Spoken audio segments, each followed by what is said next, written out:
The sun cast long shadows across the dusty street of Redemption Creek, as the crowd gathered for what was possibly the most despicable auction the Montana Territory had seen in the summer of 1878. Margaret Flynn stood trembling on the makeshift platform, clutching her 6-month-old son William to her chest, her eyes reflecting both defiance and terror as the auctioneer prepared to sell them to the highest bidder to settle her late husband's debts. The tension in the air was palpable as Margaret stood there, her chestnut hair falling from beneath her bonnet, the fine layer of trail dust doing nothing to hide her natural beauty, despite the circumstances. Little William, oblivious to their fate, cooed softly against his mother's worn calico dress. The crowd was a mix of miners, ranchers, and townspeople, some looking away in shame, others calculating what use they might make of a young widow and her baby. "Folks, as executor of the late Patrick Flynn's estate, it falls to me to settle his considerable debts," announced Silas Turner, the banker who'd orchestrated this horror. "Before you stands his widow and child, strong woman, good for cooking, cleaning, and whatever else you might need." His suggestive tone made Margaret's stomach turn. "Bidding starts at $50 for the pair." Miles Sutton had ridden hard for 3 days, barely stopping to rest his exhausted buckskin stallion. He'd received word of the auction from a passing rider who'd mentioned it with disgust, and something in Miles' gut had compelled him to ride to Redemption Creek.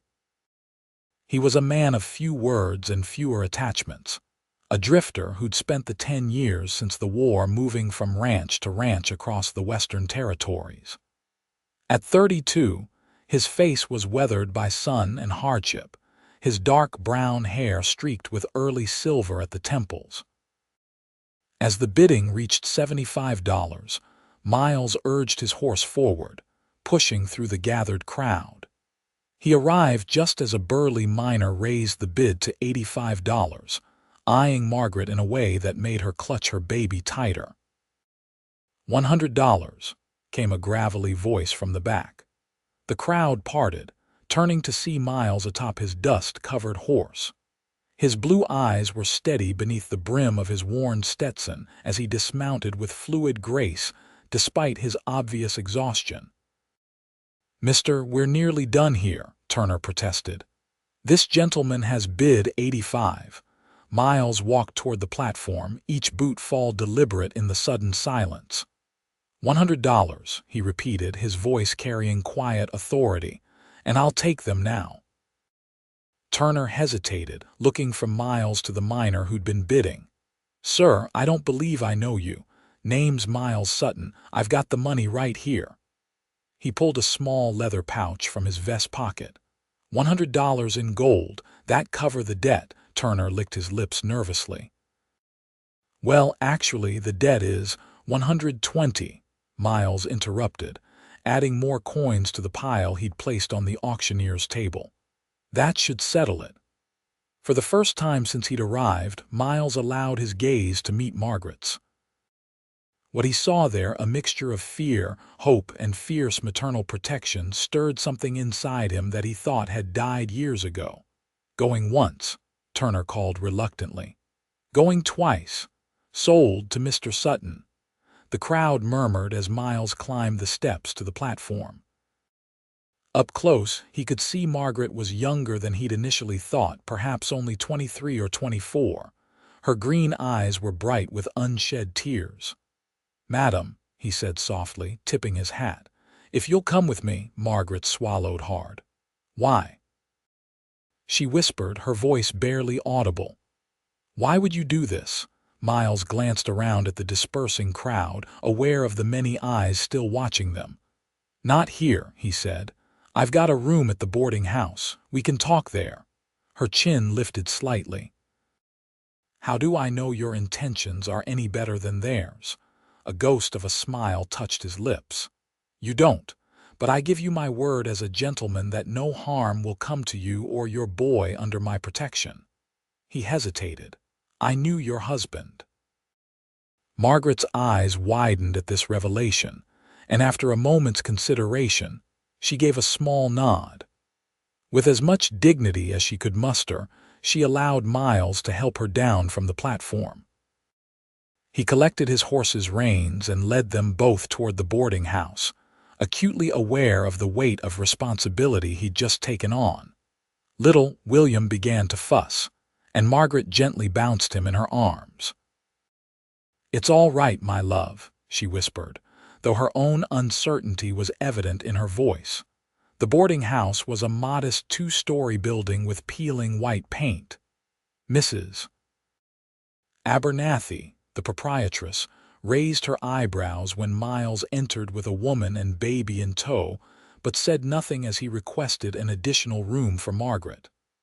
"I'm afraid we're full up, Mr. Sutton," Mrs. Abernathy replied. "What with the cattle buyers in town?" Miles nodded, unsurprised by the small town's limitations. "Then I'll take a cot in the storage room. Mrs. Flynn can have my room." Once upstairs, Miles unlocked the door to his small but clean room and stepped aside to let Margaret enter.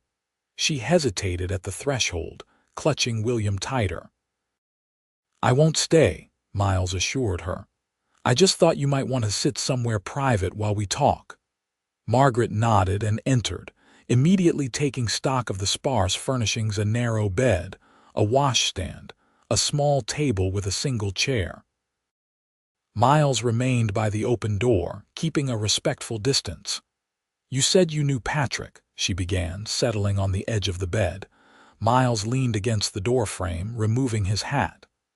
"We rode together during the war, lost track of him after. Heard he'd settled out this way." "You fought for the Union," Miles nodded. "Pennsylvania 7th Cavalry. Patrick was a good man, a brave soldier." Margaret's eyes filled with tears. "He was a good husband too until—" She trailed off, gently rocking William, who was growing fussy. "Until what, Mrs. Flynn?" She sighed deeply. "The gambling, the drinking. It started small, but after William was born it got worse. I didn't know how bad the debts were until after the fever took him 3 months ago." She looked up at Miles, her eyes suddenly fierce. "But he loved us. Whatever his faults, he loved us."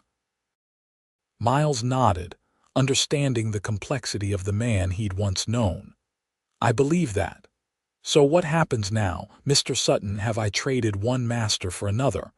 The question was blunt, and Miles appreciated her directness. "No, madam. I have a small ranch about 2 days' ride from here. Nothing fancy, but it's peaceful. You and your boy can stay there until you decide what you want to do. I'll help you get on your feet." Margaret studied him suspiciously. "And what do you expect in return?" "Nothing." When she looked skeptical, he added, "I owed Patrick. Consider this payment of that debt."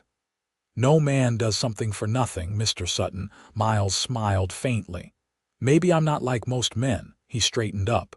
"Get some rest, Mrs. Flynn. We'll leave at first light tomorrow if that suits you." As he turned to leave, Margaret called after him, "Mr. Sutton, thank you. Whatever your reasons, thank you." Miles nodded once and closed the door behind him, leaving Margaret alone with her thoughts and her baby. As he made his way to the storage room where he'd be spending the night, he wondered what had possessed him to take on a widow and her child. He'd spent the last decade avoiding entanglements, moving whenever roots threatened to take hold. Yet something about Margaret Flynn's fierce determination in the face of such humiliation had stirred him. And little William Miles had always had a soft spot for children, though he'd never expected to have any of his own. Perhaps it was simply that no decent man could stand by and watch a woman and child being sold like cattle. Whatever the reason, Miles knew his solitary life had just become considerably more complicated. Dawn broke with golden light streaming through the small window of Margaret's borrowed room. She had barely slept, alternating between nursing William and wondering about the mysterious cowboy who had purchased them from the auction block. Miles Sutton was a contradiction, rough-edged but gentle-spoken. intimidating in stature but careful in his movements. Most puzzling was his claim to want nothing in return for his help. Margaret had learned the hard way that generosity often came with hidden costs. Patrick had been charming and generous during their courtship, showering her with small gifts and grand promises. Only after their marriage did she discover his propensity for gambling away their meager savings and drowning his losses in whiskey. She had loved him still, trying to see the good man beneath the growing addiction, but his death had left her not only heartbroken but destitute. William stirred in the makeshift crib she'd fashioned from a drawer, his tiny fists waving in the air. Margaret lifted him, breathing in his sweet baby scent. "What do you think, my little man?" she whispered. "Can we trust Mr. Sutton?" A soft knock at the door interrupted her musings. She quickly adjusted her dress after feeding William and called, "Come in." Miles entered, already dressed for travel in a faded blue shirt and dusty denims, his gun belt slung low on his hips. He carried a small bundle. "Mrs. Abernathy sent up some breakfast," he said, placing the bundle on the table and unwrapping it to reveal biscuits, jerky, and a small jar of preserves. "And this." He held up a small tin of condensed milk. She thought the baby might need it on the journey. Margaret was touched by the thoughtfulness. "Thank you, and please call me Margaret. It seems strange to stand on formality with the man who bought us." Miles winced visibly at her choice of words. "I didn't buy you, Mrs. Margaret. I paid off a debt that was wrongfully attached to you and your son. There's a difference," she smiled faintly. "Is there? Either way, I'm now obligated to you. You're not obligated to do anything except what's best for you and William." He nodded toward the baby. "He's a fine-looking boy." "How old?" 6 months next week." She hesitated. "Would you like to hold him?" Miles looked startled by the offer, then uncertain. "I don't have much experience with babies. It's not difficult, just support his head and bottom." She stood and carefully transferred William to Miles' arms, guiding his hands into position. Miles stood rigidly at first, clearly afraid of hurting the infant, but William simply gazed up at him with curious blue eyes. Gradually, Miles relaxed, a smile softening his weathered features. "Hello there, young man," he said softly. Margaret watched the interaction with interest. There was a gentleness to Miles Sutton that contradicted his rugged exterior. William seemed to sense it too, as he made no protest at being held by the stranger. "We should get moving soon," Miles said, reluctantly handing William back to Margaret. "It's a long ride to the ranch, and I'd like to make good progress before the heat of the day." Margaret nodded, mentally cataloging her few possessions. "I don't have much to pack. Just what I could carry when they took our home." Something flashed in Miles' eyes, anger, perhaps, but he quickly controlled it. "Mrs. Abernathy found some supplies for the baby, and I've arranged for a wagon instead of horseback. Thought it might be easier with the little one."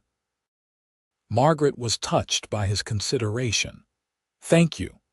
An hour later, they were heading out of Redemption Creek, Miles driving the small wagon with Margaret and William beside him. Her worldly possessions consisted of 2 dresses, a shawl, William's baby blanket, and a locket containing a lock of her husband's hair. Miles had added supplies from the general store, food, diapers for William, and a few practical necessities. As the town receded behind them, Margaret felt both trepidation and relief.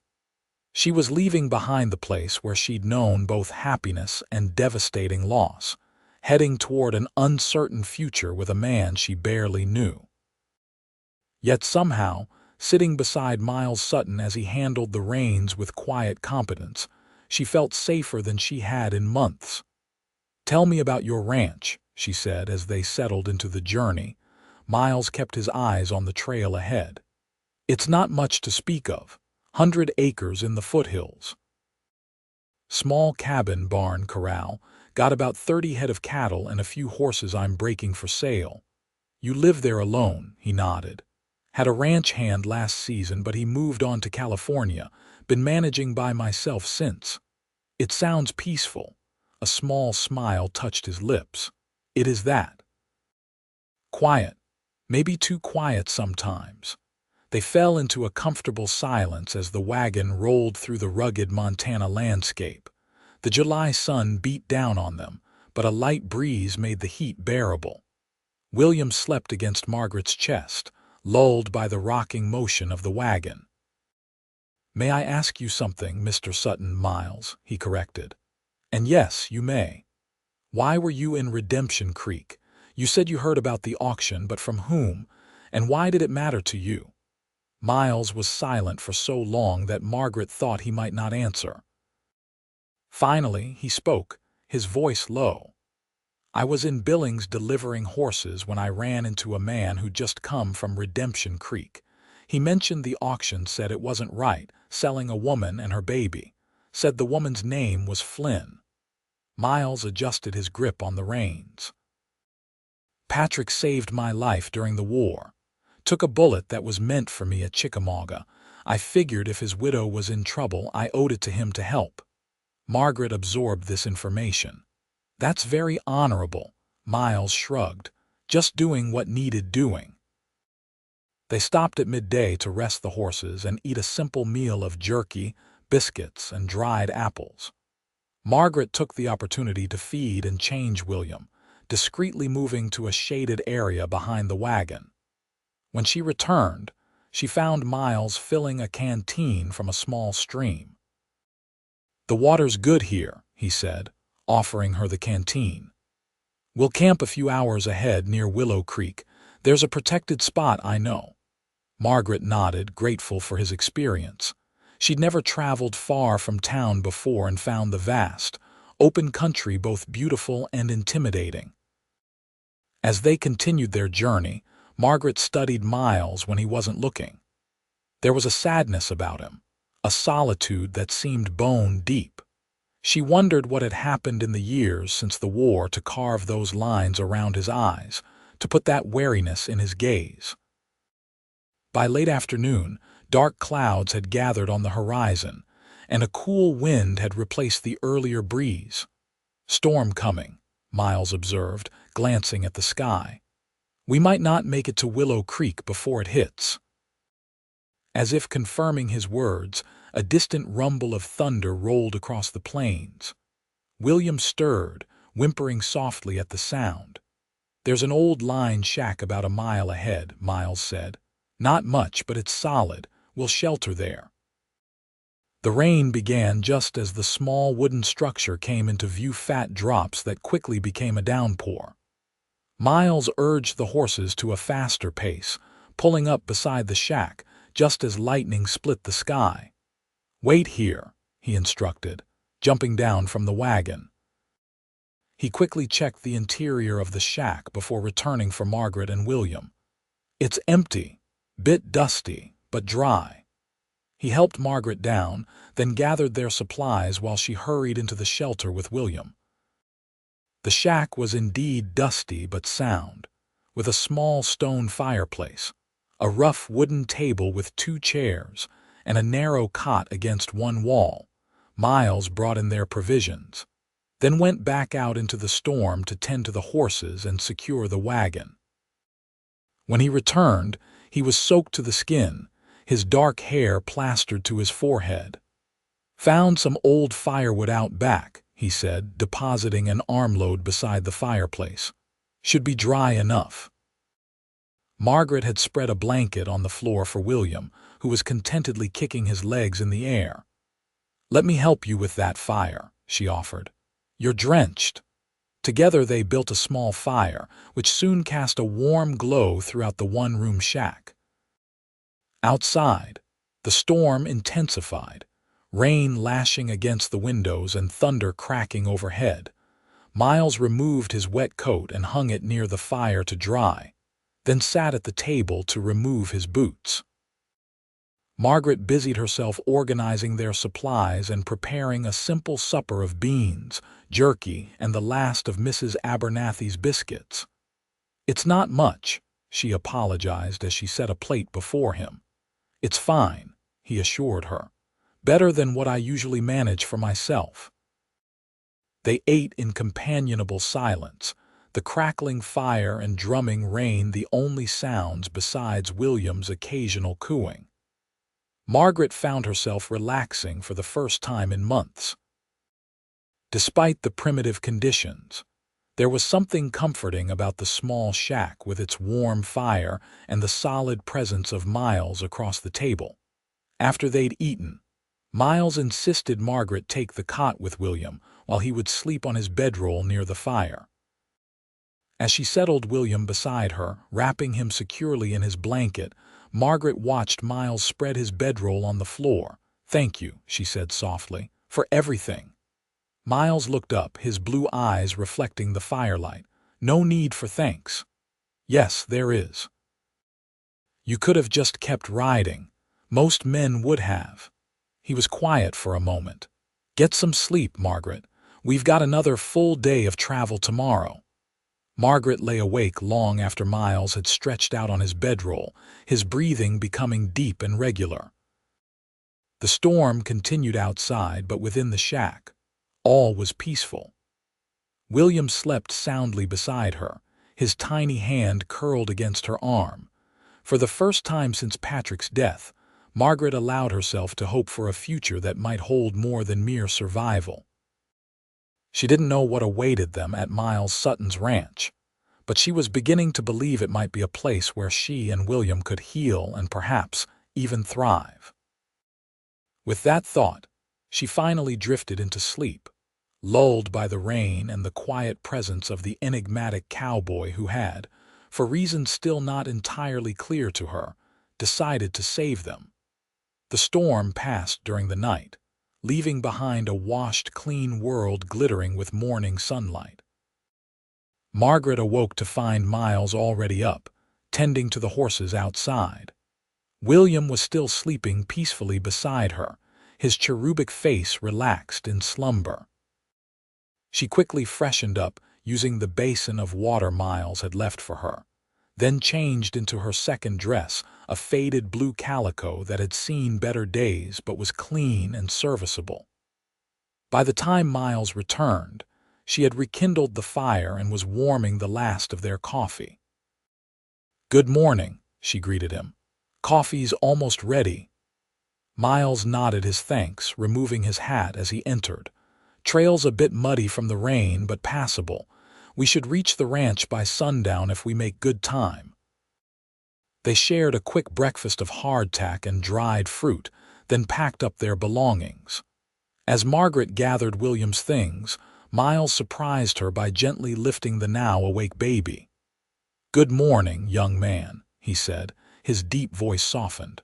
"Ready for another day on the trail?" William responded with a happy gurgle, reaching up to grab at Miles' beard-stubbled chin. Miles chuckled, a warm sound that transformed his usually solemn face. Margaret watched the interaction with a mixture of surprise and pleasure. Patrick had been an indifferent father at best, uncomfortable around William and quick to leave the room when he cried. Seeing Miles' natural ease with her son was both heartwarming and slightly painful, a reminder of what Patrick might have been had he lived to know his son better. They set out under clear blue skies, the wagon wheels occasionally sticking in muddy patches but making steady progress. As the day wore on, the landscape began to change, the flat plains giving way to rolling hills dotted with pine and aspen.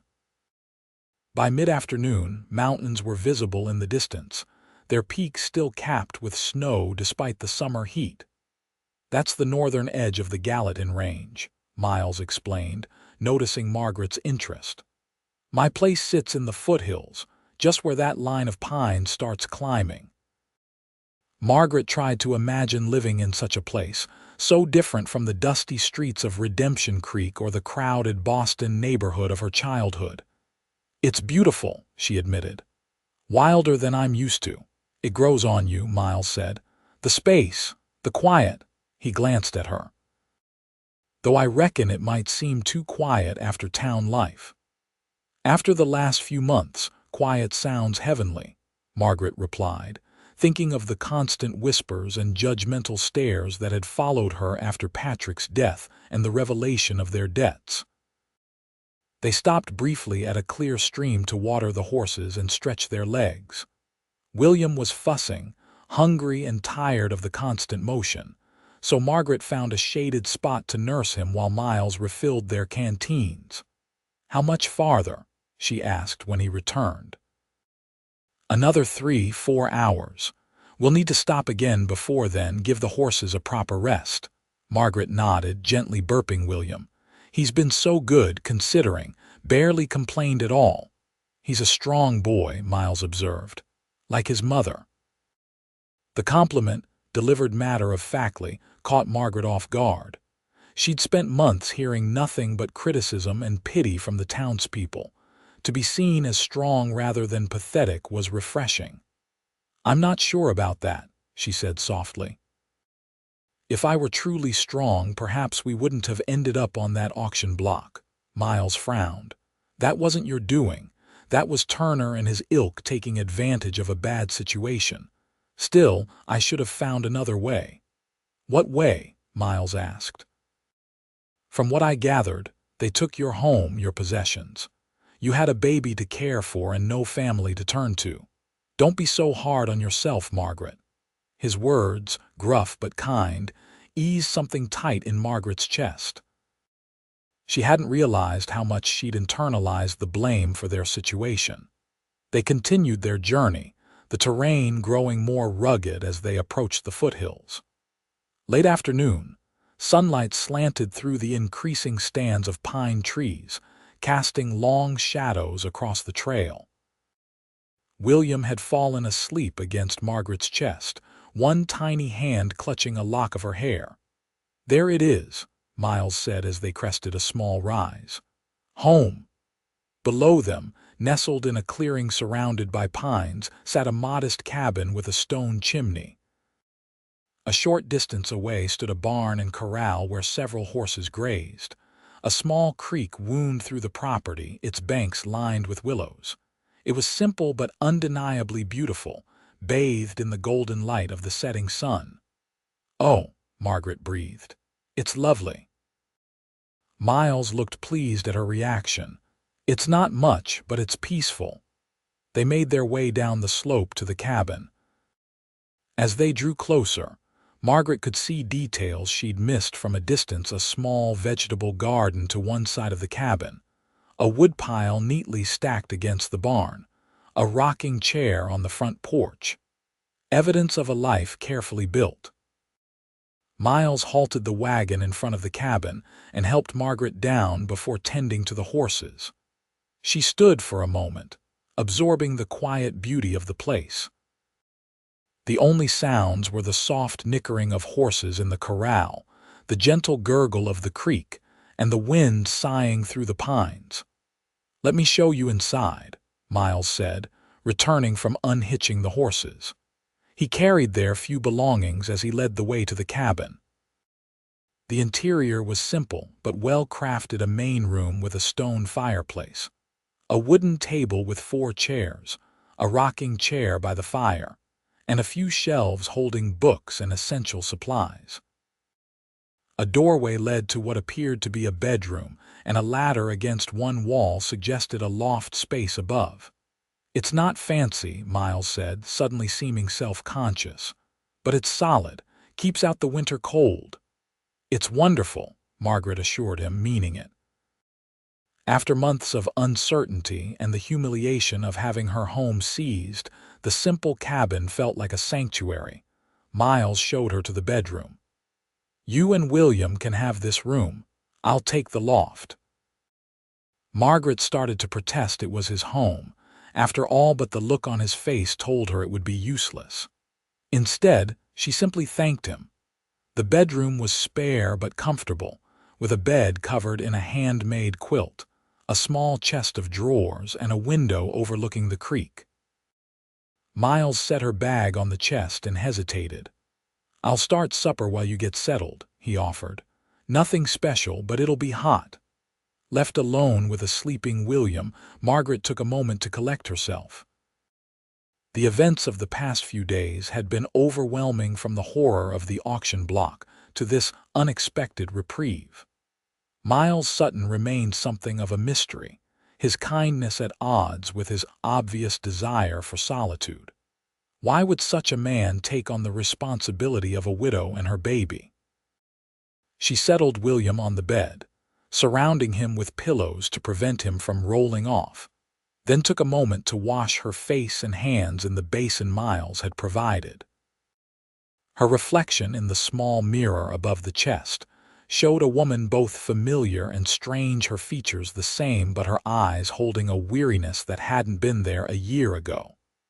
When she returned to the main room, she found Miles at the stove, cooking what smelled like venison stew. He'd removed his hat and coat, and with his sleeves rolled up, revealing muscular forearms, he looked more at ease than she'd seen him yet. "Can I help?" she offered. He glanced up. "There's bread in that bin if you want to slice some." They worked together in companionable silence, and soon a simple but hearty meal was on the table. Margaret checked on William, who was still sleeping soundly, before joining Miles. "He's exhausted from the journey," she explained. "I should probably wake him to eat, but I hate to disturb him when he's sleeping so peacefully." "Let him rest," Miles suggested. "He'll let you know when he's hungry." The stew was surprisingly good, rich with vegetables from Miles' garden and tender venison. Margaret found herself hungrier than she'd realized, accepting a second helping when Miles offered it. "This is delicious," she complimented. "You're quite the cook." A hint of color touched his cheekbones. "When you live alone, you either learn to cook or eat poorly." "How long have you been here?" she asked, curious about the life he'd built. "6 years. He broke off a piece of bread. "Bought the place after drifting for a while after the war. It was barely standing, then previous owner had let it go to ruin. Spent the first year just making it livable." "You've done a remarkable job," Margaret said, looking around at the well-constructed cabin. "It feels like a home." Something flickered in Miles' eyes, pleasure at the compliment perhaps, or something deeper. "It suits me," he said simply. As they ate, Margaret found herself telling Miles about her life before Patrick, growing up in Boston, the daughter of a schoolteacher, her dreams of becoming a teacher herself, before meeting the charming Irish immigrant who would become her husband. Patrick had such plans, she recalled. He was going to strike it rich in the goldfields, then start a business. We were going to have a fine house in town and half a dozen children. She smiled sadly. "Dreams fade quickly out here, don't they?" Miles nodded, understanding in his eyes. "The West has a way of stripping a person down to what's real. Some find that unbearable, others find it freeing. And you, which did you find it?" He considered the question. "Both at different times, now mostly the latter." A cry from the bedroom interrupted their conversation. "Excuse me," Margaret said, rising to tend to William. When she returned with the now awake baby, Miles had cleared the table and was stoking the fire against the evening chill. William was wide-eyed, taking in the unfamiliar surroundings with infant curiosity. "There's milk cooling by the window," Miles told her. "Fresh this morning before I left. My cow's in the barn. You're welcome to the milk as long as you're here." "Thank you." Margaret settled in the rocking chair, grateful for Miles' thoughtfulness. "This is more than I could have hoped for, when they put us up on that platform." She swallowed hard, the memory still raw.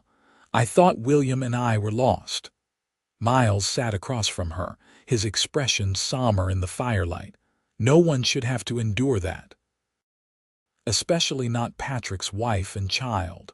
"The debt was real," Margaret admitted. "I'm not disputing that, but the way they went about collecting it." She shook her head. "As if we were property, not people. Turner's had it coming for years, Miles said, a hard edge to his voice. He's ruined more than one family with his schemes. They sat in silence for a while, the only sounds the crackling of the fire and William's soft noises as he explored his new surroundings from the safety of his mother's lap. There was an ease between them that surprised Margaret, as if they'd known each other far longer than just 2 days. Eventually, William began to fuss, ready for his evening feeding and bed. Margaret excused herself, returning to the bedroom to nurse him and settle him for the night. When she emerged, she found Miles on the porch, smoking a cigarette and gazing at the stars now visible in the clear night sky. "He's asleep," she said softly, joining him. "Once he's down, he usually sleeps for several hours."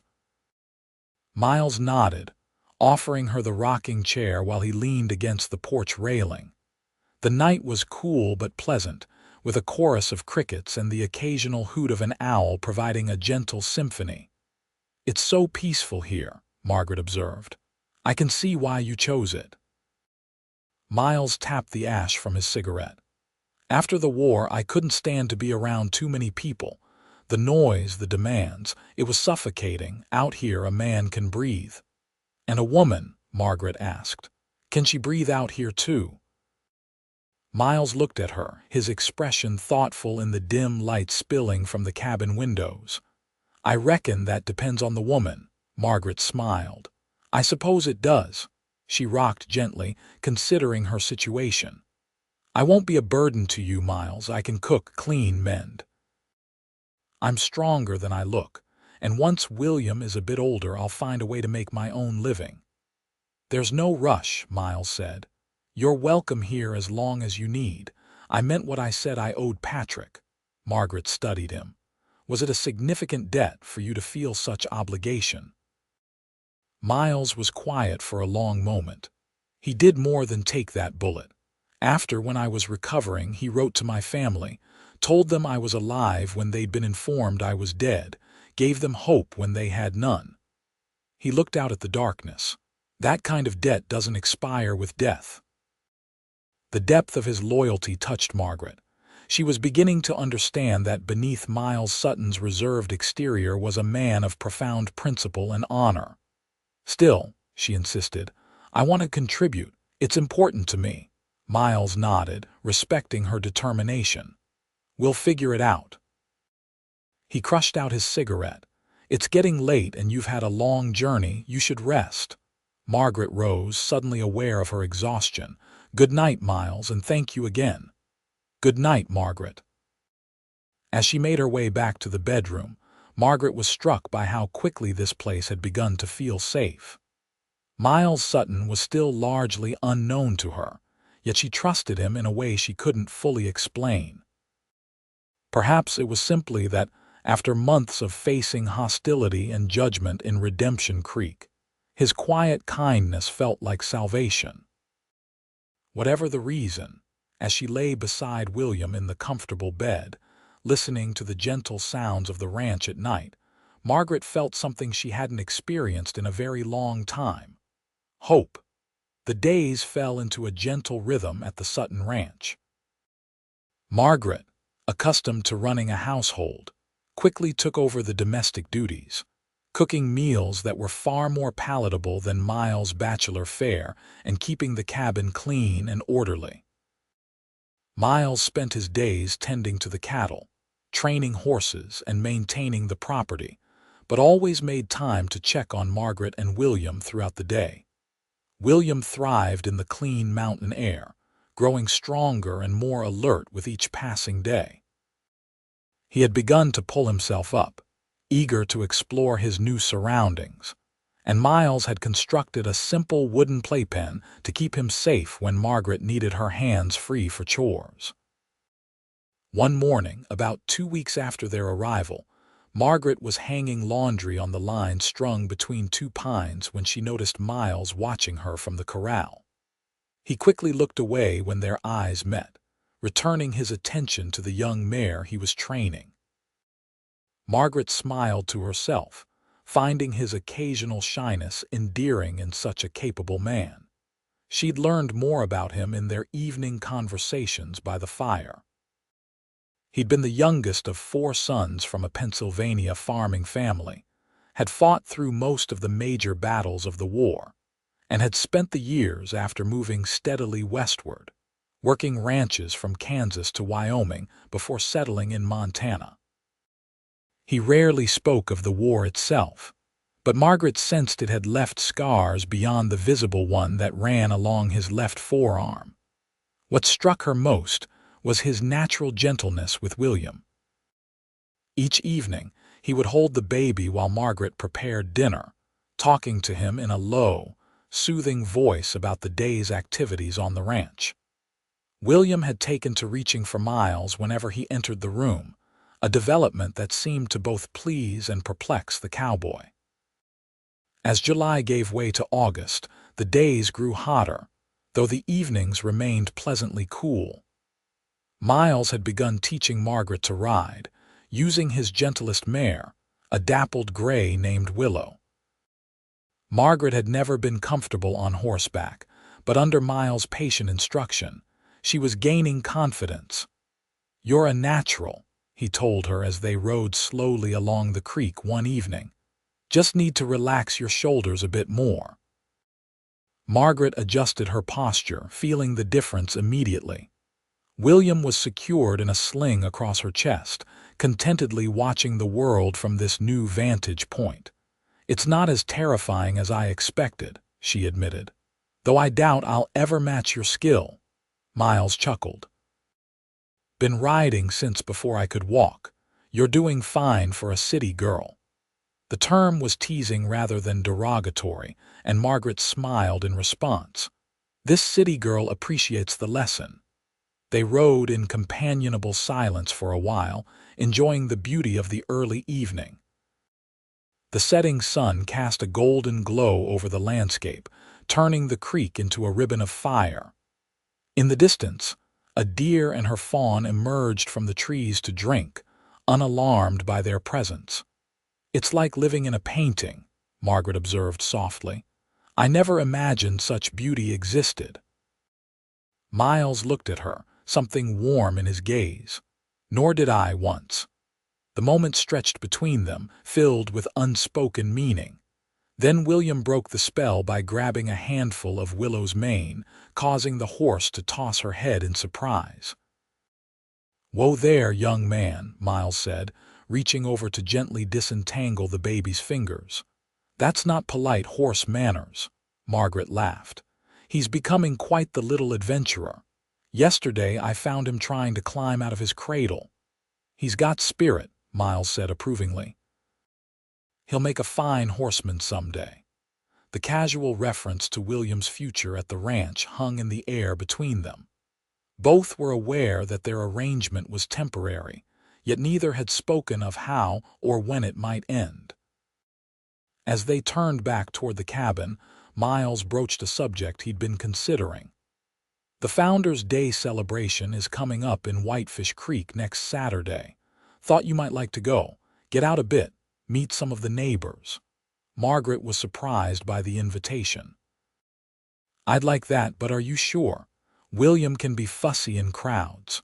"Folks around here are used to babies," Miles assured her. "Besides, it might do you good to talk to someone besides this old cowboy." "You're hardly old," Margaret protested, "and I enjoy your company." A hint of color touched Miles' cheekbones. "Well, just the same, thought you might like a day in town. There'll be music, dancing, food." "It sounds wonderful," Margaret said sincerely. Then a practical concern occurred to her. "But I have nothing suitable to wear. This dress and my other are hardly appropriate for a celebration." Miles considered this. "Mrs. Caldwell at the general store might have something. We can head into town tomorrow if you'd like, see what's available." Margaret nodded, touched by his thoughtfulness. "I'd appreciate that." The small town of Whitefish Creek was a far cry from Redemption Creek Cleaner, more prosperous, with a genuine sense of community rather than the desperate frontier atmosphere that had pervaded her former home. The general store was well stocked, and Mrs. Caldwell, a plump, cheerful woman in her 50s, greeted Miles warmly. "Miles Sutton, as I live and breathe. Haven't seen you in months."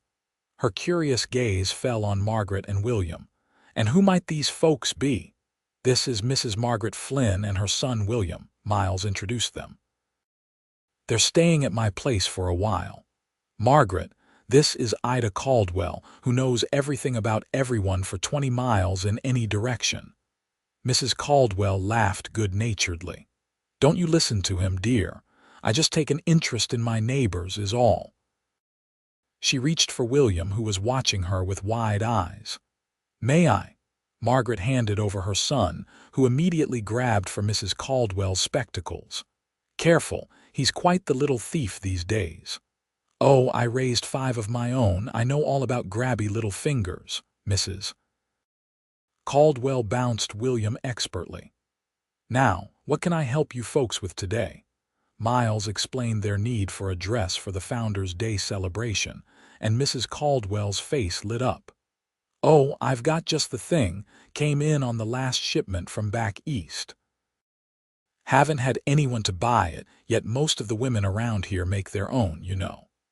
She led Margaret to a corner of the store where a few ready-made garments hung on display. Among them was a lovely blue calico dress with white trim, simple but far more elegant than Margaret's worn clothing. "It's beautiful," Margaret breathed, touching the fabric reverently. "Try it on," Mrs. Caldwell encouraged, nodding toward a curtained alcove at the back of the store. "I'll mind the little one." The dress fit as if it had been made for her, the blue bringing out the green of her eyes and the style flattering her still slender figure. When she emerged from behind the curtain, both Mrs. Caldwell and Miles stared. "Oh my," Mrs. Caldwell said approvingly. "That's just perfect." Miles said nothing, but the admiration in his eyes spoke volumes. Margaret felt a warmth spread through her that had nothing to do with the summer heat. "We'll take it," Miles said finally, reaching for his wallet. "And a ribbon to match if you have one." "Miles, it's too much," Margaret protested, knowing such ready-made garments were expensive. "Consider it a gift," he said firmly. "You've more than earned it with all the work you've done at the ranch." Mrs. Caldwell watched this exchange with interest, her eyes twinkling behind her spectacles. As she wrapped the dress after Margaret had changed back into her own clothes, she engaged in what Miles had warned was her favorite pastime, gathering information. "So, Mrs. Flynn, are you from around these parts originally?" Margaret explained her background briefly, sharing only that she was a widow whose husband had died of fever. She made no mention of the auction, and Miles, she noticed, remained silent on the subject as well. "Well, you're welcome in Whitefish Creek," Mrs. Caldwell said warmly. "We're a friendly lot, not like some of those rougher mining towns, and Miles here is one of our most respected residents, though we see him too rarely." Miles looked uncomfortable with the praise. "Just busy with the ranch, Ida. Too busy for your own good," she chided gently. "Man needs more than work and horses for company." Her meaningful glance between Miles and Margaret made her implication clear. On the ride back to the ranch, Margaret found herself wondering about Mrs. Caldwell's observations. Had there been others before her who Miles might have courted? The thought provoked an unexpected twinge of jealousy that she quickly suppressed. Miles had been nothing but kind and honorable. His past was his own business. "Mrs. Caldwell seems nice," she commented as they followed the now familiar trail home. Miles nodded. "Salt of the earth. Bit nosy, but means well. Her husband was the town's first mayor before he passed on. She seems fond of you." A small smile touched his lips. "The Caldwells helped me when I first came to these parts. Jim taught me about ranching in Montana different from back east. And Ida made sure I didn't starve that first winter." Margaret was touched by this glimpse into Miles' early days in the territory. "You've built a good life here," Trying to, he agreed. Some days are better than others. William, who had been dozing against Margaret's chest, awoke with a cry of hunger. Miles immediately guided the wagon to a shady spot beneath a large cottonwood. "We can stop here for a bit," he offered. "Let you tend to him in privacy." Margaret was continually moved by his consideration. Patrick, for all his charm, had never shown such awareness of her needs or William's. As she nursed her son in the shade of the tree, she found herself comparing the two men more and more often, usually to Patrick's disadvantage. It wasn't fair, she knew. Patrick had been young, caught up in his dreams of striking it rich. He had loved her in his way, and she had no doubt he would have loved William had he lived to know him better. But Miles' steady presence, his quiet strength and unwavering support, were showing her what a partnership could truly be. The thought was unsettling. She was a widow of less than a year, dependent on Miles' charity. Any feelings beyond gratitude and friendship were inappropriate and potentially disastrous. Yet she couldn't deny the warmth that filled her when he smiled at her, or the sense of rightness she felt moving about his cabin as if it were her own. As they continued their journey home, William now content and babbling happily, Margaret resolved to guard her heart more carefully. Miles had offered them sanctuary, not courtship. She would do well to remember the difference. Founder's Day in Whitefish Creek was everything Miles had promised, a joyful celebration bringing together families from throughout the surrounding countryside. The town square was decorated with bunting and lanterns. Tables laden with food lined one side, and a platform had been erected for the musicians who were already playing lively tunes when Miles, Margaret, and William arrived. Margaret felt a flutter of nervousness as they approached the gathering. She hadn't been in such a social situation since before Patrick's death, and never in a community where she was a stranger. But Miles' steady presence beside her was reassuring, as was William's weight in her arms, grounding her in the present. "Miles Sutton," called a booming voice. A tall man with an impressive mustache strode toward them, hand extended. "Thought you might not make it this year." "Wouldn't miss it, Sheriff," Miles replied, shaking the man's hand. "Margaret, this is Sheriff Tom Dawson. Tom, Mrs. Margaret Flynn and her son William." The sheriff tipped his hat to Margaret. "Madam, pleasure to meet you. Fine-looking boy you have there." "Thank you, Sheriff," Margaret replied, relaxing slightly at his friendly manner. "Miles bringing you around means you must be special," the sheriff continued with a wink. "Man hardly socializes unless forced at gunpoint." Miles looked embarrassed. "Don't listen to him, Margaret. Tom exaggerates." "Do I now?" the sheriff laughed. "When was the last time you attended a social, Miles? Christmas '76. "I've been busy," Miles defended himself, though without heat. "Too busy for living, if you ask me," Sheriff Dawson replied good-naturedly. "But seems you're making up for lost time now." He tipped his hat again. "Mrs. Flynn, hope you enjoy our little celebration. Excuse me, duty calls." As the sheriff moved off to break up a minor dispute at the refreshment table, Miles guided Margaret toward the gathering. "Sorry about that," he murmured. "Tom's a good man but lacks what my mother would call discretion." Margaret smiled. "I like him. He seems to care about you." "Most folks around here look out for each other," Miles explained. "Nature of things in country this wild." They made their way through the crowd, Miles introducing Margaret to what seemed like half the county.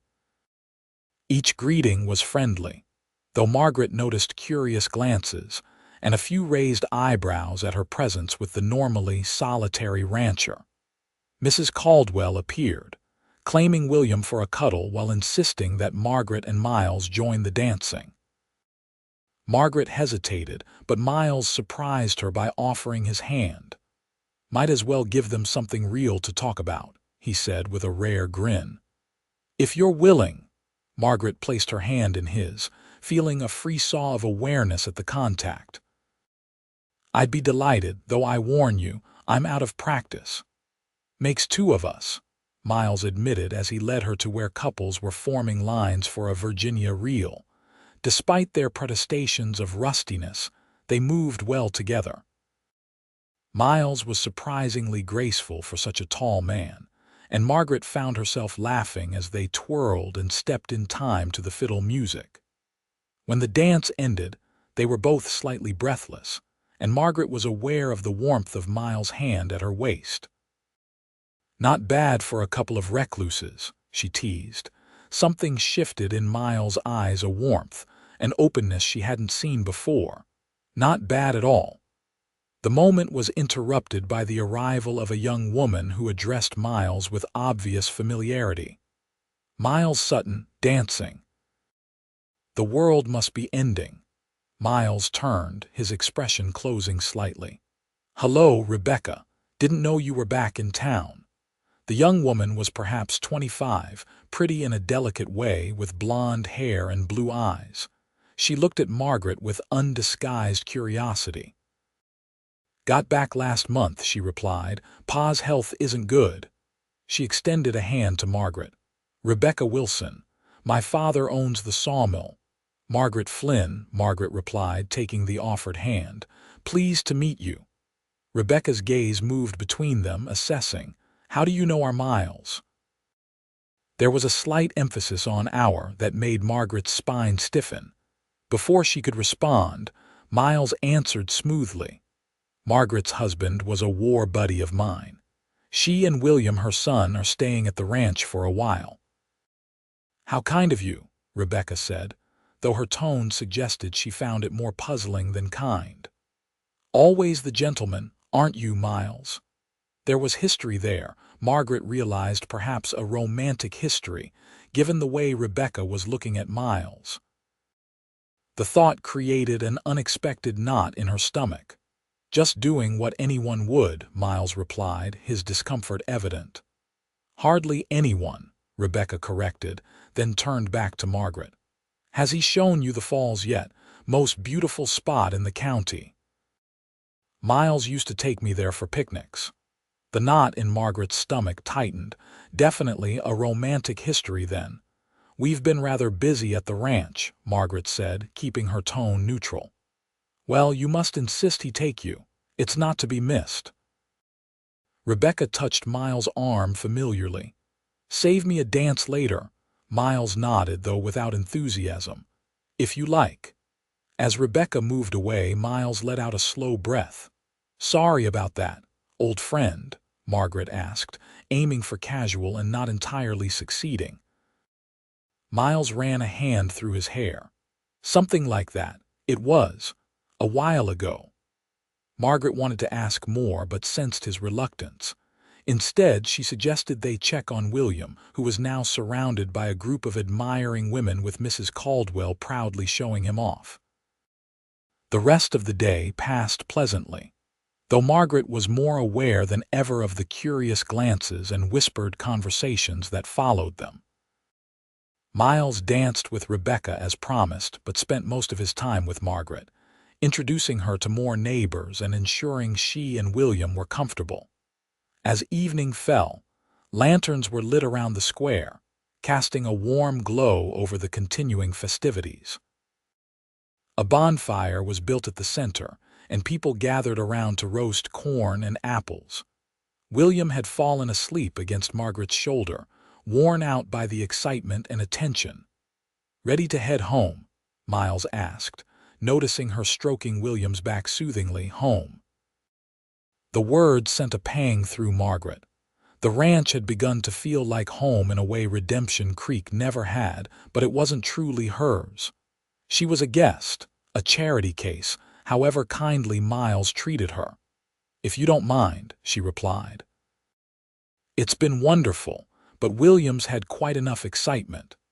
Miles nodded, placing a gentle hand on her back as he guided her toward their wagon.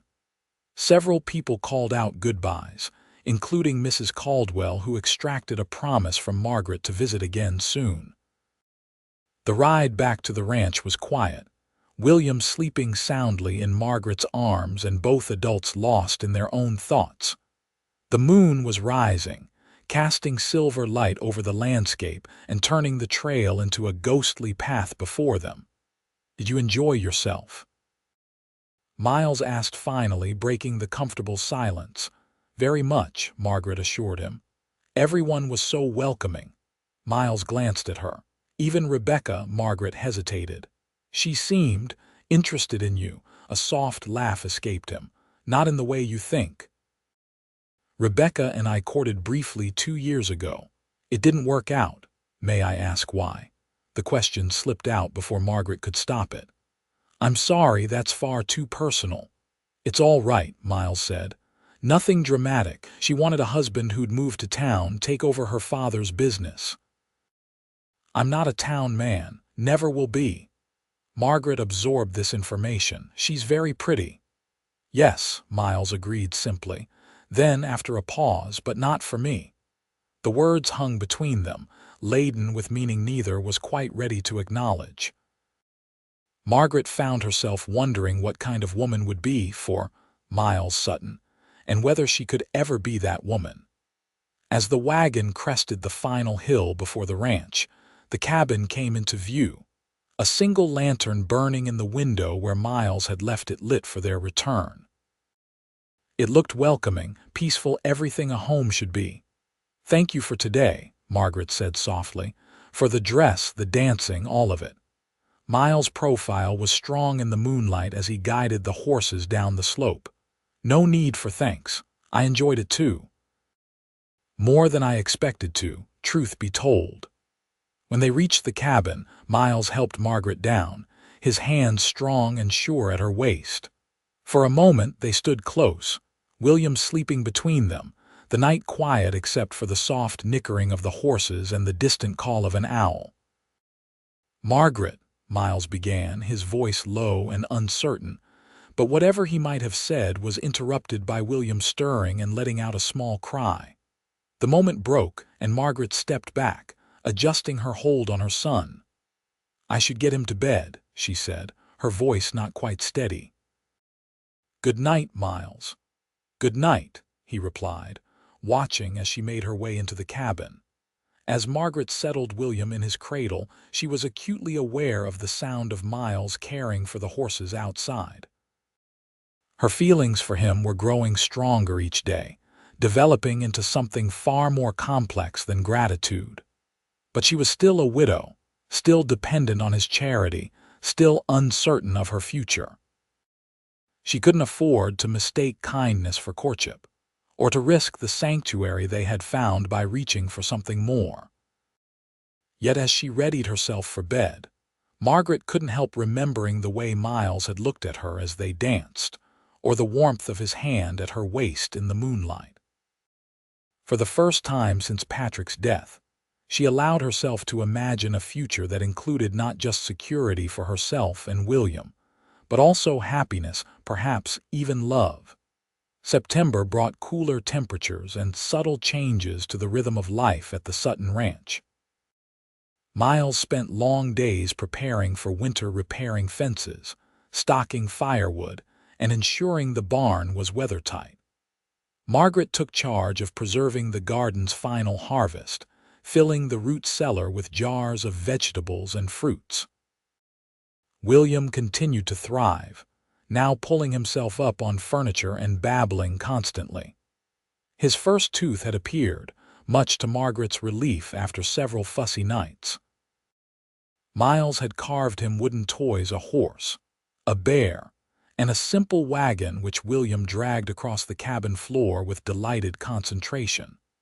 The dynamic between Miles and Margaret had shifted subtly since the Founder's Day celebration. There was a new awareness between them, evident in the way Miles' hand would linger when passing her a dish at dinner, or how Margaret would catch herself watching him as he worked in the yard. Neither spoke of it directly, but it hung in the air between them, a possibility neither was quite ready to name. One crisp morning, Miles announced he needed to ride to the north pasture to check on a section of fence before the first snow. Should be back by sundown, he told Margaret as he finished his breakfast. Nothing to worry about, Margaret nodded, already planning the day's tasks. Be careful, the weather's changing. Miles smiled at her concern. Always am. He hesitated, then added, thought maybe tomorrow we could ride up to the falls. Weather should hold, and it's pretty this time of year with the leaves turning. Margaret remembered Rebecca's words at the celebration. The falls you used to visit with Rebecca. Miles looked slightly uncomfortable. It's not. It doesn't belong to anyone, it's just a beautiful spot. Understanding his discomfort, Margaret smiled. I'd love to see it. William would enjoy the adventure. Relief crossed Miles' face. Good, we'll make a day of it. He rose, donning his hat and coat. See you this evening. As the day progressed, Margaret found herself looking forward to the promised outing with unexpected excitement. She prepared a stew for dinner, letting it simmer slowly so it would be ready whenever Miles returned, and baked bread to accompany it. But as afternoon stretched into evening and the light began to fade without any sign of Miles, Margaret grew concerned. She fed William and put him down for the night, then took to pacing by the window, watching the trail for any sign of movement. When full darkness fell and Miles still hadn't returned, Margaret's concern deepened to worry. It wasn't like him to be late without sending word. What if he'd been injured? What if his horse had thrown him? The north pasture was remote. If he was hurt, he could be lying out there alone in the increasingly cold night. By 9 o'clock, Margaret had made a decision. She couldn't leave William alone to search, but she couldn't simply wait and hope either. Bundling the sleeping baby securely, she carried him to the barn where she saddled Willow, the mare Miles had been teaching her to ride. It was a struggle. She'd never saddled a horse alone before, but determination drove her.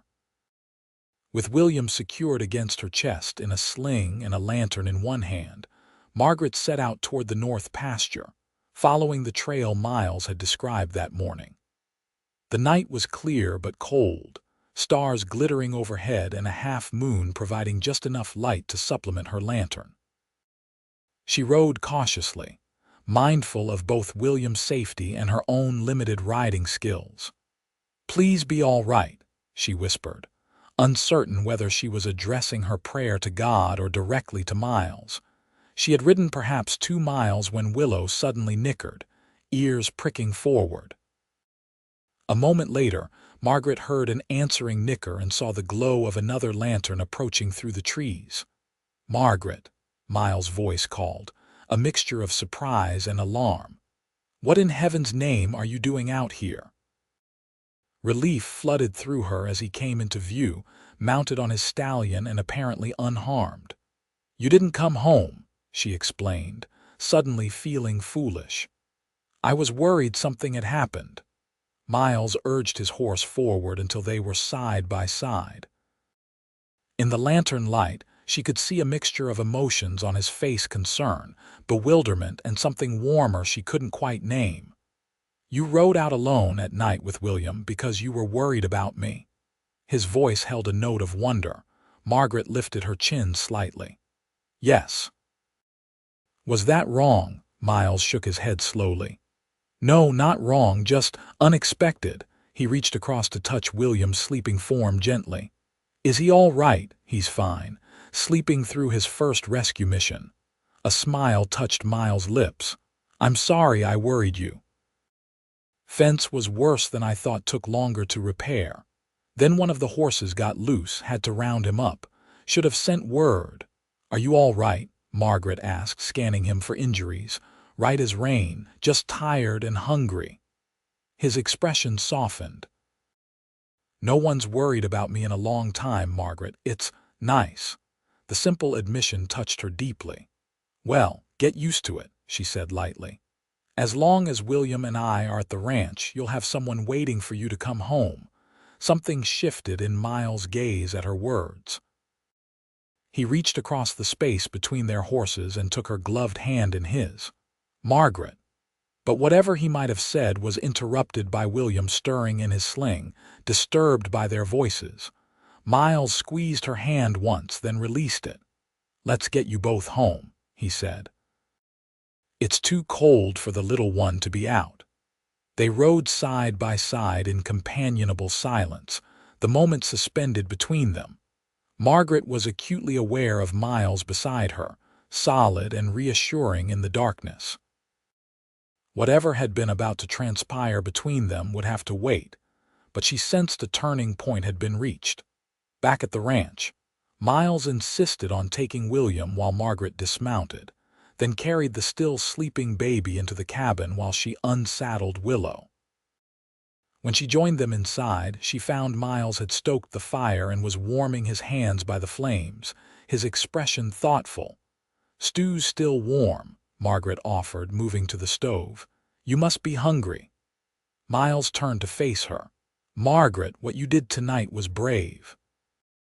"Foolish, maybe, but brave. Riding out alone at night. I couldn't just wait here, not knowing if you were hurt," she explained simply. Miles crossed the room to stand before her. "No one's ever done anything like that for me before." The vulnerability in his admission moved her. Then they didn't care enough. Miles' hand came up to touch her cheek, his calloused fingers gentle against her skin. "I don't think I knew what it meant to have someone care until you and William came into my life." Margaret's heart quickened at his touch, at the warmth in his blue eyes. "Miles." He hesitated, then slowly, giving her every chance to pull away, he leaned down and pressed his lips to hers in a kiss so tender it brought tears to her eyes.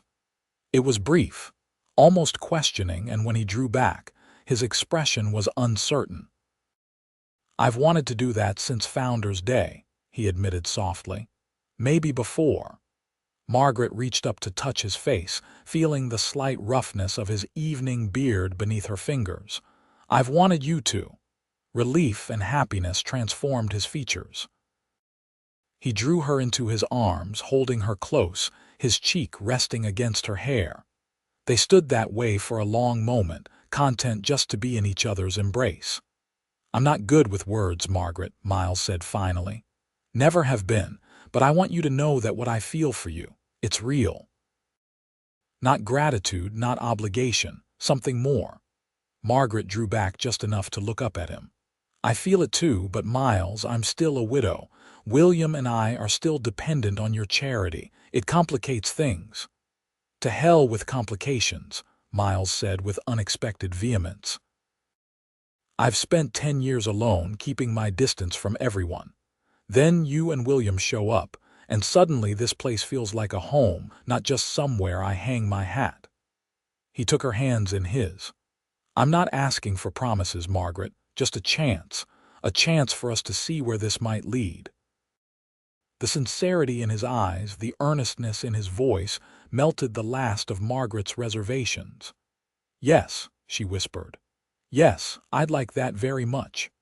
Miles' smile was radiant as he bent to kiss her again, this time with more confidence. Margaret responded in kind, allowing herself to enjoy the warmth and strength of him, the gentle pressure of his lips against hers, the sense of rightness that enveloped them both. When they finally parted, Miles rested his forehead against hers. "I should eat that stew before it goes cold," he murmured. "And you should get some rest. It's been a long night." Margaret nodded, though she was reluctant to break the moment. "Tomorrow's adventure to the falls is still on." "Absolutely," Miles confirmed. "Though perhaps with less drama than tonight's excursion." Margaret laughed softly. "One can hope." As she readied herself for bed, checking on William, who continued to sleep peacefully, Margaret felt a lightness she hadn't experienced in years.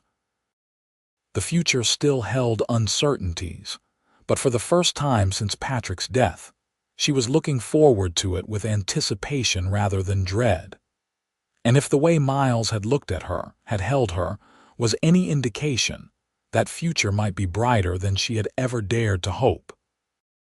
The falls were even more beautiful than Margaret had imagined, a cascade of crystal-clear water, tumbling down a series of rocky ledges into a pool surrounded by aspens, now turned golden with autumn. The sound of rushing water filled the air, creating a peaceful backdrop to their picnic on the grassy bank. William was enthralled by his surroundings, crawling energetically across the blanket Miles had spread and trying to grab at anything within reach. Miles had fashioned a small fishing line and was showing the baby how to hold it, though William was more interested in trying to eat the stick than learning to fish. "He'll get the hang of it in a few years," Miles laughed, gently removing the stick from William's mouth for the third time. Margaret watched them together, her heart full. The change in Miles since their kiss the previous night was subtle but unmistakable, a new openness, a lightness to his manner that made him seem younger. He had been attentive all day, helping her with William, ensuring she was comfortable on the ride up, small gestures that spoke volumes. "Penny for your thoughts," Miles said, noticing her watching them. Margaret smiled. "I was just thinking how natural you are with him. You'd make a wonderful father." The words slipped out before she could consider their implications, and she felt heat rise to her cheeks, but Miles didn't seem taken aback. "I hope to have that chance someday," he said simply, his gaze steady on hers. The moment was charged with meaning. Margaret looked away first, overwhelmed by the direction her thoughts were taking. It was too soon, too complicated. Yet she couldn't deny the rightness she felt sitting here with Miles and William, as if they were already a family. "Tell me about the ranch in winter," she said, changing the subject to safer ground. "Is it very harsh?" Miles accepted the shift in conversation gracefully. "It can be. Snow gets deep, temperatures drop below zero sometimes, but the cabin's solid and we've got plenty of firewood stacked. Cattle know how to find shelter in the worst of it. And do you go into town much in winter? Less than in summer. Roads can get impassable. Christmas at the Caldwells is about the only social obligation I keep." He looked at her. "But this winter will be different with you and William there." Margaret nodded, considering the months ahead. "I've never experienced a Montana winter. Is it very isolating?" "Can be," Miles admitted. "But there's a beauty to it too, the quiet, the clean white landscape, stars so bright on clear nights it feels like you could reach up and grab them." He hesitated. "Are you worried about being snowed in with just me for company?" The question held a vulnerability that touched her. "No," she assured him. "Not at all, I'm just trying to prepare myself. Back in Boston, winter meant crowded streets and coal smoke. In Redemption Creek, it meant mud and more whiskey brawls than usual." Miles chuckled at her description. "Well, I can promise you clean air and peace here. Though I can't guarantee William won't get cabin fever." "We'll manage," Margaret said confidently. "He's an adaptable little soul."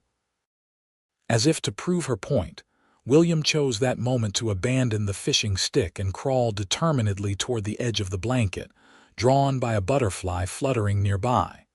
Miles scooped him up before he could reach the damp grass. "Whoa there, partner," he said, settling the baby on his lap. "Let's not go swimming just yet." William protested briefly, then became distracted by Miles' watch chain, which he proceeded to examine with intense concentration. Miles smiled down at him, then glanced up to find Margaret watching them with an expression that made his heart skip. "What?" he asked softly. "Just you," she replied. "The way you are with him, the way you look right now." Miles' expression softened.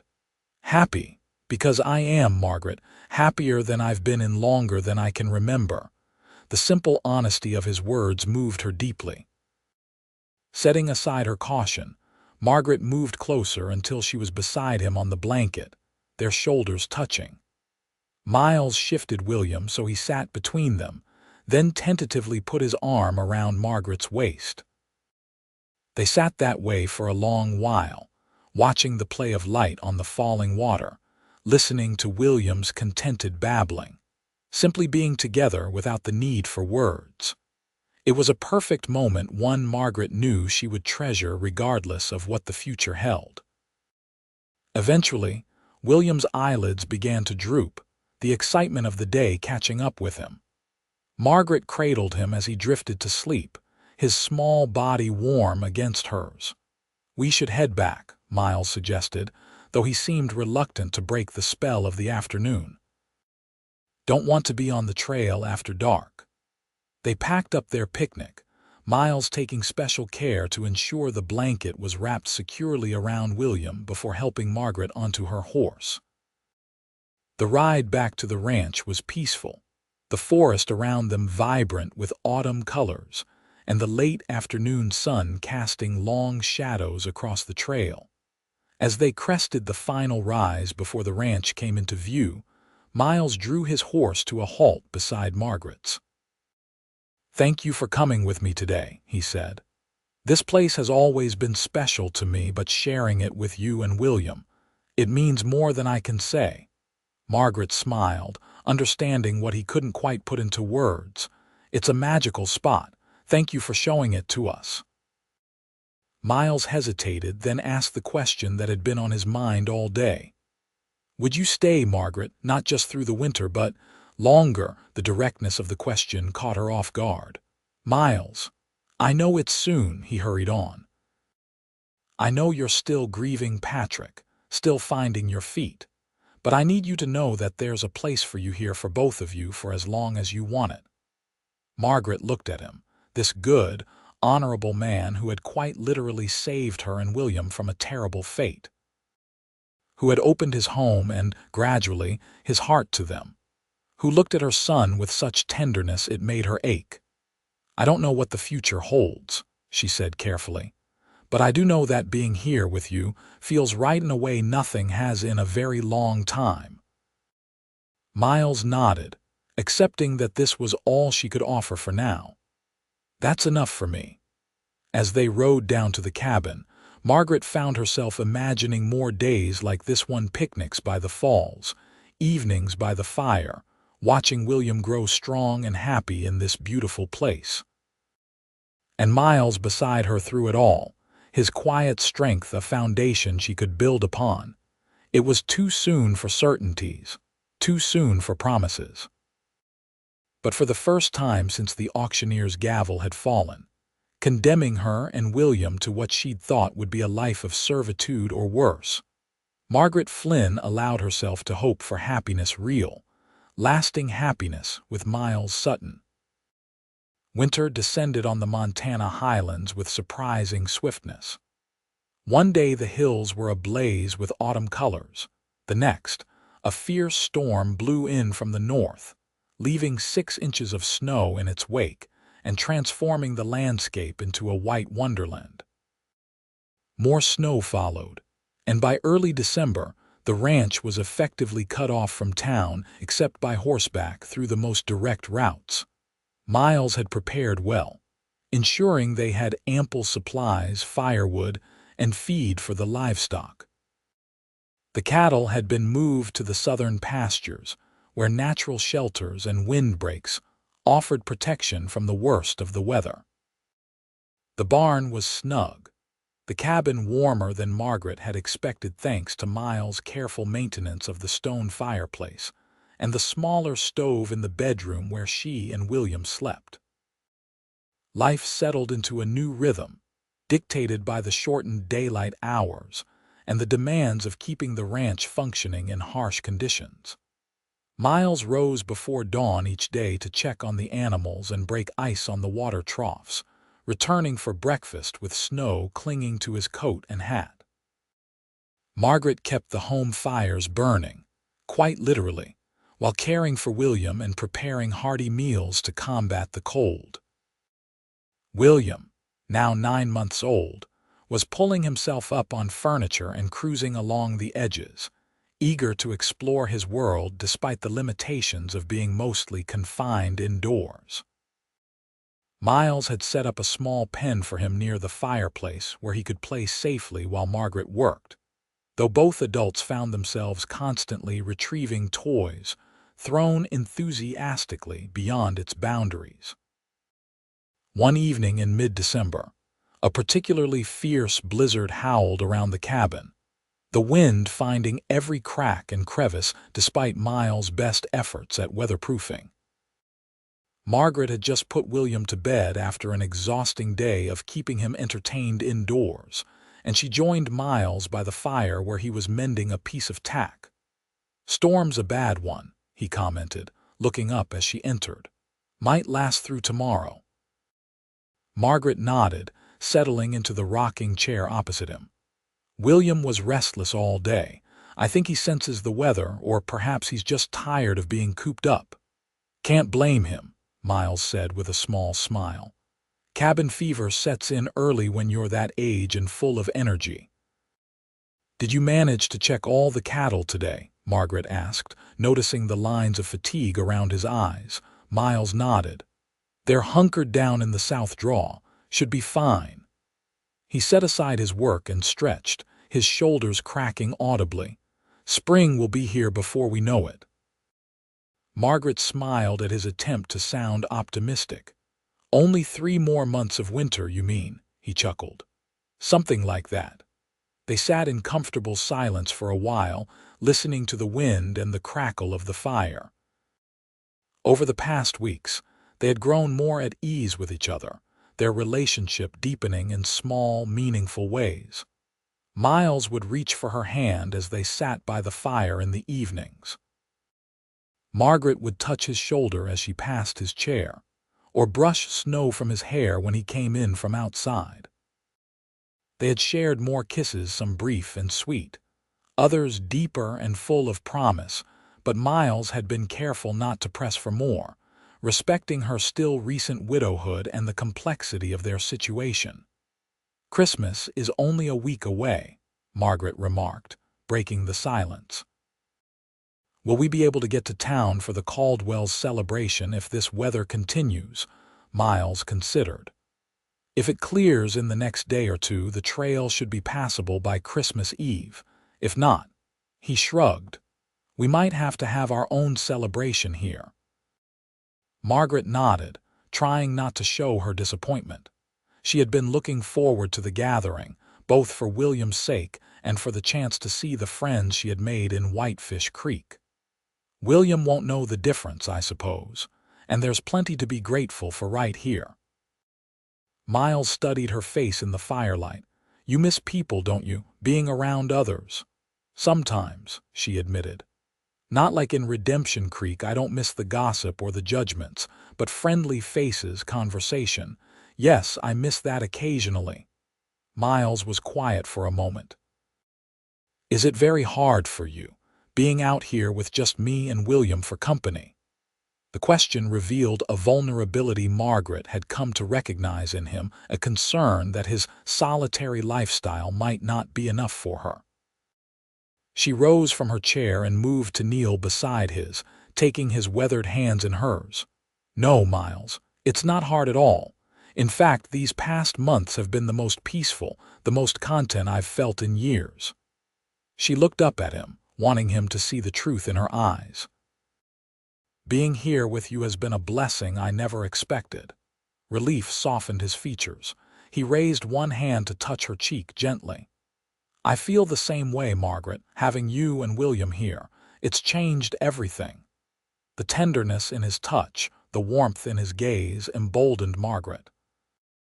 Rising slightly, she leaned forward and kissed him, putting into the gesture all the feelings she had been carefully containing for weeks. Miles responded immediately, his arms coming around her, drawing her up until she was sitting across his lap, their kiss deepening into something more urgent than any they had shared before. Margaret's hands moved to his shoulders, feeling the solid strength of him beneath his woolen shirt. His fingers tangled in her hair, which she had left loose after her evening bath. When they finally broke apart, both were breathing heavily. Miles rested his forehead against hers, his eyes closed as if savoring the moment. "Margaret," he whispered, her name a caress on his lips. "I know," she replied softly. "I feel it too." He opened his eyes, their blue depths dark with emotion. "I love you, have for a while now. Probably since that night you rode out looking for me, maybe before." The simple declaration, spoken without flourish but with profound sincerity, filled Margaret with joy. "I love you too, Miles, so much it frightens me sometimes." A smile of pure happiness transformed his face. "Does it? Why?" She struggled to articulate her fears. "Because I never expected to feel this way again. After Patrick, after everything. I thought that part of my life was over.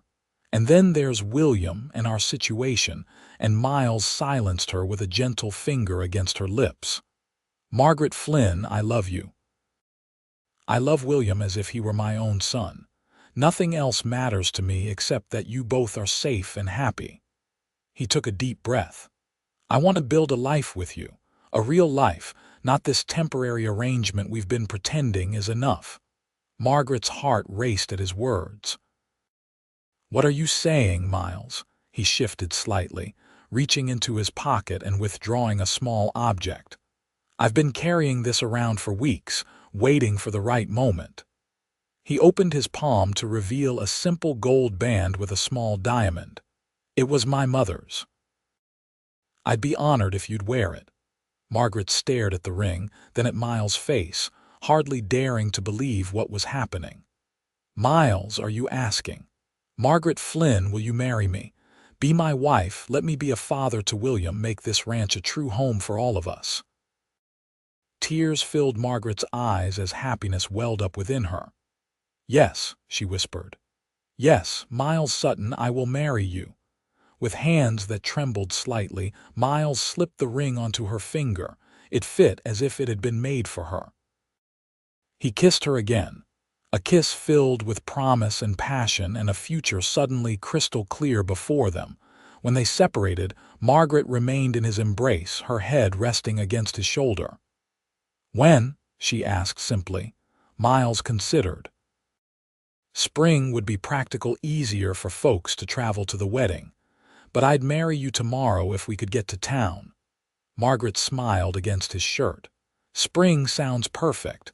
The snow will be gone, flowers blooming. A new beginning." "A new beginning," Miles echoed, his voice rich with contentment. "For all of us."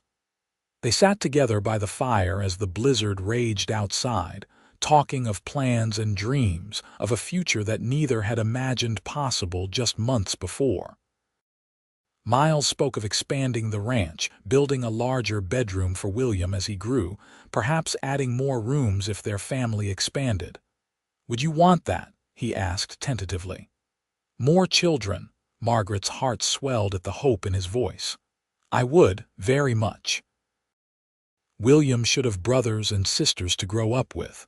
Miles' arms tightened around her. "I never thought I'd have a family of my own. After the war, after everything I saw and did, I didn't think I deserved one."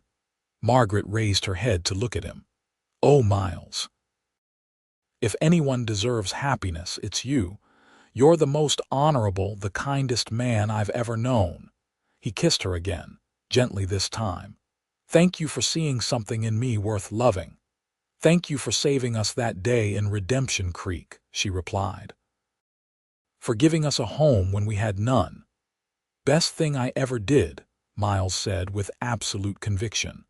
"Riding into that auction might have looked like charity to others, but it was the most selfish thing I've ever done. I saved myself that day, Margaret.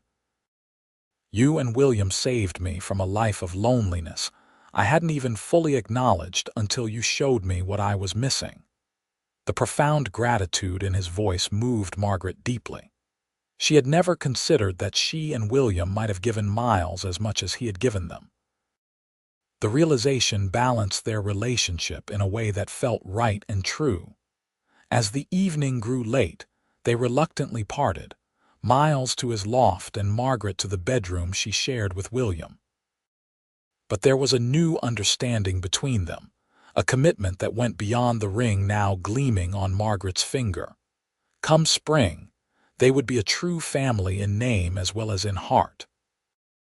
and that knowledge made the howling winter storm outside seem like nothing more than a passing inconvenience on the road to their shared future. The Christmas season at the Sutton Ranch was unlike any Margaret had experienced before. Unable to reach town due to continuing bad weather, they created their own celebration, intimate and heartfelt. Miles cut a small pine from the edge of the forest and set it up in the cabin, which Margaret decorated with paper ornaments she fashioned during William's naps. Popcorn strung on thread and pine cones dipped in flour, paste to resemble snow, completed the simple but charming display. William was enchanted by the tree, attempting to crawl toward it at every opportunity, until Miles constructed a small barrier to keep him at a safe distance. Miles had carved a set of wooden animals for William's Christmas gift: a horse, cow, sheep, and bear, each smooth and perfectly sized for small hands. Margaret had knitted Miles a scarf from yarn she'd found in a trunk, working on it secretly in the evenings after he'd gone up to his loft. For Margaret, Miles had ridden out alone one clear morning, returning with a package wrapped carefully in oilcloth. On Christmas morning, after William had been thoroughly distracted by his new toys, Miles presented it to her with uncharacteristic shyness.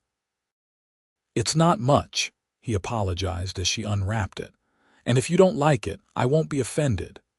Inside was a small painting in a hand-carved frame, a rendering of the falls where they had picnicked, the autumn colors captured with surprising skill. Margaret gasped in delight. "Miles, it's beautiful. Did you paint this?" He nodded, a hint of color touching his cheeks. "Used to draw a bit before the war. Started again this fall. Thought you might like a reminder of that day." "I love it," Margaret assured him, deeply touched by the personal nature of the gift. "I didn't know you were an artist." Miles shrugged, embarrassed by her praise. "Wouldn't go that far, just something I enjoy now and then." Margaret hung the painting on the wall beside the fireplace where she could see it from her rocking chair. It added a touch of color and warmth to the cabin, but more importantly, it represented a side of Miles she was just beginning to discover, a sensitivity that balanced his rugged exterior. The days between Christmas and New Year passed in a peaceful blur. Margaret wrote letters to the few friends she'd made in Whitefish Creek, announcing their engagement, while Miles worked on plans to expand the garden and possibly the cabin itself in the spring. William continued his determined efforts to walk, managing to stand unassisted for brief moments before plopping back onto the wooden floor with a look of frustrated determination that made both adults laugh. On New Year's Eve, after William was asleep, Miles opened a bottle of wine he'd been saving for a special occasion. They sat before the fire, glasses in hand, reflecting on the extraordinary year that was ending.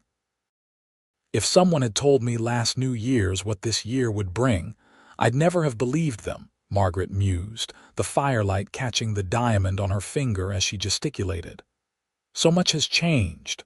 Miles nodded, his expression thoughtful. "For the better, I hope." "Without question," she assured him, reaching for his hand. "Despite everything, Patrick's death, the auction, all of it, I can't help but feel blessed. William is healthy and happy. We have a home, a future." She squeezed his fingers. "And I found you." Miles raised her hand to his lips. "I've been thinking about our wedding," he said. "Weather permitting, we could aim for April. The worst of the mud season should be over, but before the really busy time with the cattle begins." Margaret nodded. "April sounds perfect. Nothing fancy, just family and close friends." "Reverend Thomas can perform the ceremony," Miles continued. "And Mrs. Caldwell has already volunteered her garden for the reception whenever we set the date." "You've discussed it with her?" Margaret asked, surprised. Miles looked slightly sheepish. "I might have mentioned my intentions when I purchased your ring in town back in October." Margaret laughed, delighted by this revelation. So you've been planning this for months. Since about a week after you arrived, Miles admitted with a grin, though I tried to be patient. The thought of Miles carrying the ring for months, waiting for the right moment to propose, warmed Margaret's heart. She leaned forward to kiss him softly, feeling a sense of deep connection and love. Thank you for being so patient, for making all of this a reality. I can't imagine a better partner for this next chapter of our lives. They continued to talk, sharing dreams and hopes for their future, the fire crackling in the background, and for the first time in years, Margaret truly believed that happiness was within her reach. As the clock struck midnight, they toasted to the new year and to the bright future ahead, united as a family with a shared purpose and unwavering love.